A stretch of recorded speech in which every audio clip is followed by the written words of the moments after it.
যে কোনো কারণে শরীর থেকে অতিরিক্ত রক্তক্ষরণ হলে শরীরে রক্ত স্বল্পতা হয়।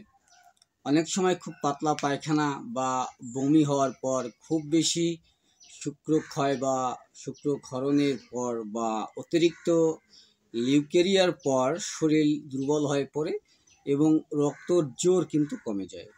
শরীরে দুর্বলতা বা রক্ত স্বল্পতার জন্য মাথা ঝিনঝিন করে এবং মাথা ঘোরে ও মাথা ভারী মনে হয়, চোখে ঝাপসা দেখায়, মুখ ও শরীর ফ্যাকাশে হয়ে যায় এবং শুকিয়ে যায়। অনেক সময় হজম শক্তি কমে যায়, ফলে খাওয়ার পর পেটে অস্বস্তি হয় এবং বায়ু সঞ্চয়ের ফলে পেট খুব ফুলে যায়।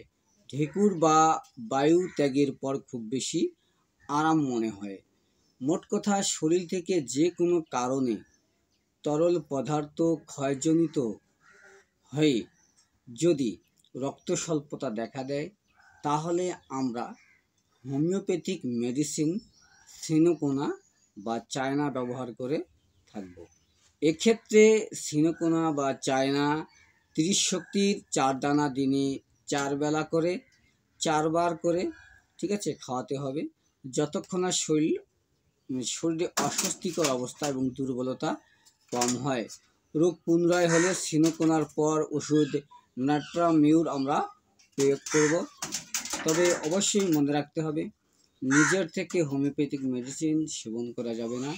অবশ্যই রেজিস্টার্ড চিকিৎসকের পরামর্শ অনুযায়ী হোমিওপ্যাথিক মেডিসিন কিন্তু সেবন করতে হবে।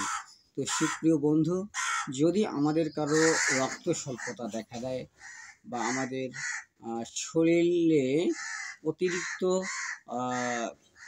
রসক্ষরণের ফলে বা তরল পদার্থ ক্ষরণের ফলে, যেমন রক্তক্ষরণ, স্রাবক্ষরণ, শুক্রক্ষরণ, অতিরিক্ত বমি, পাতলা পায়খানা, এইসব কারণের ফলে যদি শরীরে রক্ত স্বল্পতা দেখা দেয়, তাহলে আমরা সেই পেশেন্টকে নিঃসন্দেহে আমরা সিনোকোনা বা চায়না প্রয়োগ করে থাকব।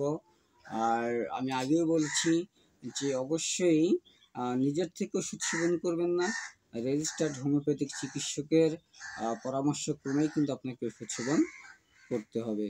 তো আশা করি আপনার সুস্বাস্থ্য এবং রক্ত স্বল্পতা থেকে আপনি মুক্তি পান, এই আশা ব্যক্ত রেখে শেষ করছি। আল্লাহ হাফেজ।